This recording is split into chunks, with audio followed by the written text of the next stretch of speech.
Celine Dion stopped in the middle of a sentence. Not at the end of a thought. Not after a pause. Mid-word. Her eyes moved to something in the back half of the audience and stayed there, and every person in that studio felt the change before they could identify what had changed. Jimmy Fallon said her name once. She didn't respond. 300 people in the audience followed her gaze toward the back of the house and still couldn't understand what they were seeing. But Celine did. Because Celine was looking at a face she had not seen in 46 years, a woman she had carried in her memory through every record, every concert, every stage of a career that had reached every corner of the world except the small town in Quebec, where the whole thing had quietly, unremarkably begun. It was an evening in the spring of 2024. The Tonight Show starring Jimmy Fallon was taping at 30 Rockefeller Plaza, and Celine Dion was the guest. The audience understood what that meant. They had followed her through 2 years of a devastating illness, stiff person syndrome, that had taken her voice, her ability to move without pain, and so much else she had spent a lifetime building. Seeing her walk out onto that stage, composed and present, her head up, felt like something people would describe for a very long time. The applause lasted nearly a minute and a half before Jimmy could say anything at all. There were people weeping in the front rows before she had spoken a single word. The interview was moving gently, the way a good interview moves when the room is already full before the first question is asked. Everything was right. Everything was flowing. The segment producer, who had worked in television for 19 years, later said she had no explanation for what happened next. Jimmy was asking about her return to performing, about what the stage meant to her now, after everything. Celine was answering the way she always answers, with precision and warmth, without deflecting from the parts that were difficult. Her eyes moved across the audience the way performers' eyes do during interviews, that practiced, slightly distant scan that is both attentive and partly elsewhere. And then her eyes stopped. Not the controlled pause of someone managing a moment for television. Something involuntary. Something that happened before she could decide whether to allow it. Her hands, which had been folded quietly in her lap, pressed together. Not tense. Not dramatic.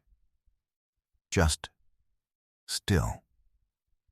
The feeling in the room changed before anyone could name why. Jimmy noticed it first. The way her gaze had fixed on a single point in the back half of the house and had not moved. He followed the line of her eyes. He saw an elderly woman seated in a wheelchair near the center aisle, both hands resting over a small notebook in her lap, looking toward the stage with an expression that had nothing performed in it whatsoever. No self-consciousness. No awareness of being watched. Just looking. Beside her, a younger woman sat with one hand resting gently on the elderly woman's arm. Celine's mouth had stopped moving entirely. The entire studio froze. The people seated nearest the woman didn't know where to look. Something was happening, and it had no clear shape yet. Questlove's drumsticks lowered slowly, as if he hadn't quite decided to lower them. The director did not cut to commercial. The camera closest to the stage held its position. 300 people held their breath. Jimmy set down the card he had been holding. He turned toward her and said her name, softly, not as a cue, not as a prompt. Just Celine. She turned to look at him. Her eyes were wet. She pressed one hand briefly to her lips, then took it away. She looked back toward the back of the house. When she spoke, her voice had shed everything that voices carry when they know they're being recorded and broadcast. Her voice was barely above a whisper, but caught perfectly by her microphone. Marie Claire. To understand what happened next, you need to understand what happened in 1977. Celine Dion wasn't always Celine Dion. the voice of a generation. In November of 1977, Celine Dion was 9 years old. Le Vieux Barrel, the Old Barrel, was the piano bar her parents ran on the main street of Charlemagne, Quebec, 40 kilometers east of Montreal. The Dion family was large and musical in the way that large families sometimes become when there is no other outlet for the things they carry. All 14 children, woven into the rhythms of the bar in different ways. Celine was the youngest and the smallest, and she had been singing from the time she was old enough to stand at a microphone. Not because anyone required it, because stopping had simply never occurred to her.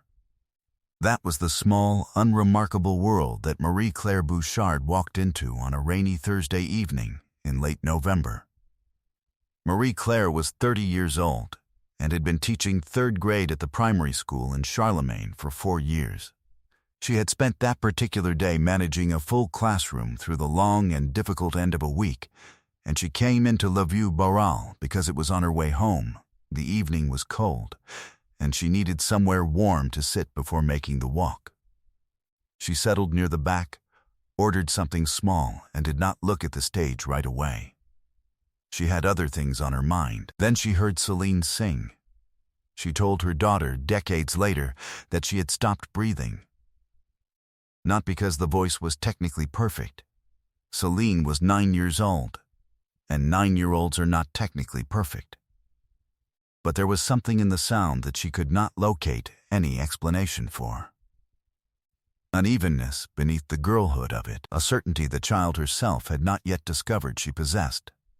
The bar emptied as the evening wore on. Marie-Claire stayed. When the last customers had gone and the family began closing up, Marie-Claire was still in her seat. Celine's mother came over and asked gently if there was something she needed. Marie-Claire said she would very much like to speak with the little girl who had been singing, if that was all right, just briefly. Celine sat across from her at the table, 9 years old, in a coat a little too large for her shoulders, her feet not quite reaching the floor. Marie-Claire looked at her for a moment. Then, she said, carefully, as though she had been deciding on the words for the entire evening, "I have heard many singers in my life. I have never heard anyone like you. I don't know where that voice comes from. But wherever it goes, I hope someone is waiting for it." Celine was 9 years old. She did not fully understand what the woman meant. But she held the feeling of it, the specific, rare feeling of being seen completely, of being spoken to as though what you already were was already entirely enough. They never met again. Marie-Claire Bouchard lived the rest of her life in Charlemagne. She taught school there for 31 more years. She married and raised 2 children and grew old in the same town where she had walked into a piano bar on a rainy November evening and had something in her understanding of what a voice could be permanently altered. She followed Celine's career from there, from the first Quebec albums to the Eurovision win, to Rennes Anglais, to Las Vegas, to everywhere. She kept a small notebook, entry after entry, in her own handwriting, dates, show names, brief notes about what she had heard or read. Not a diary, a record kept for no reason except that she wanted one to exist. Her daughter Sophie found the notebook while helping her mother prepare for the end. Stage 4 pancreatic cancer. The doctors had given Marie-Claire 6 months in the spring of 2024. By the time Sophie had worked through the calls and the emails to reach someone at The Tonight Show, her mother had perhaps 4 months remaining. Sophie's final message read, "My mother was in that room the night it began. She has never asked for anything. She just wants to see her once more." The Tonight Show had been told only that a guest requiring wheelchair access would need to be accommodated in the audience that evening. They did not know what this woman had been keeping, or for how long. Subscribe and leave a comment because the most powerful part of this story is still ahead. Behind the scenes, Celine Dion had made a decision that defied every producer's expectation. 2 days before the taping, her team quietly contacted the show and arranged for Marie-Claire and Sophie to be placed in the audience without announcement. She had not told Jimmy who they were. She had not briefed the segment producers on what Marie-Claire meant or what she had witnessed. She wanted the moment to arrive without staging. The way it had arrived the first time, but this is the moment no one in the studio and no one watching at home ever saw coming. Celine stood up from her chair. She did not wait for Jimmy to say anything. She did not look toward the producers or the cameras. She simply stood, the way a person stands when the decision has been made somewhere deeper than thought, before thought had a chance to weigh in. She walked to the edge of the stage, deliberately, without hurrying, and looked toward the back of the house where Marie-Claire sat with her hands still folded over the notebook. Sophie had placed one arm around her mother's shoulders. Marie-Claire was not crying. She was looking at the stage with the expression of someone who has kept a very long and patient faith and has lived to see it confirmed. Celine looked at her for a long moment from the edge of the stage. Then she stepped down. Jimmy Fallon was 4 steps behind her. He stopped at the edge of the stage and looked out at 300 people who had gone completely, absolutely quiet. His voice, when it came, was not entirely steady. "Folks," he said, "I think we need to let this happen." No one moved until Celine moved. She walked the full length of the center aisle to where Marie-Claire sat in her wheelchair. The elderly woman was frail in the way that illness makes people frail, smaller than she had been. The weight of what was coming present in how she held herself, and she was looking up at Celine with an expression that had nothing performed in it, nothing prepared.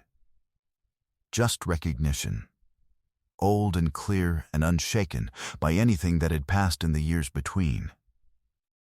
Celine crouched down until their eyes were at the same level. She took Marie-Claire's hands in both of hers and held them. They were cold. She held them anyway. Neither of them spoke for a moment that lasted longer than the room had breath to wait for. "You came," Celine said, her voice barely above a whisper, but caught perfectly by her microphone.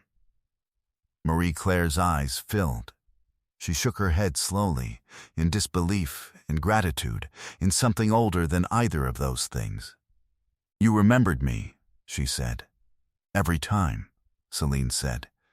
"Every stage, I hear your voice before I go on. Every single time." Marie-Claire closed her eyes. Sophie stepped forward and held out the notebook. She offered it with both hands, the way you offer something you have been entrusted with and are now returning to the right place. Celine took it and opened it to the first page. Her own name, written in a hand that was younger than all the entries that followed it. A date. November 1977. One line beneath, she sang tonight, and I understood something new about what a voice can do. Celine pressed the notebook to her chest and held it there. Jimmy Fallon was standing 8 feet away. He had stopped being a television host entirely. "I never knew," Celine said. "All of these years, I never knew anyone was keeping this." "She never missed a single thing," Sophie said quietly. Celine looked back at Marie-Claire. The elderly woman reached up slowly, the effort of it visible in the deliberateness of the movement, and placed one hand flat against Celine's cheek. Celine closed her eyes. She stayed completely still. She let herself be held that way, in the middle of a television studio, by a woman who had been watching from a quiet town in Quebec for 46 years and had never once looked elsewhere. Questlove stood up from behind his drum kit. The ovation began somewhere in the second row and moved outward through the room like a wave until it was the entire studio at once. The director did not cut to commercial. Share and subscribe. Make sure this story is never forgotten. 8 minutes after the cameras stopped, Celine sat beside Marie-Claire in the green room while Sophie went to find water. She asked if the trip from Quebec had been hard on her. Marie-Claire waved the question away with one hand, gently and completely. She said she had not missed anything worth seeing in 60 years, and she was not about to begin. She died 11 weeks later, on a quiet Tuesday morning in early July, in her own home in Charlemagne. Sophie was with her. The night before, she had asked for the television to be on, an old recording of a Celine concert from years earlier, playing softly in the room while she slept. The notebook sits now on a shelf in Celine's home in Las Vegas. Not framed, not preserved behind glass, just there on the shelf, the way things live when they have finished being kept and have started simply being present. Some audiences carry a voice further than any stage ever could.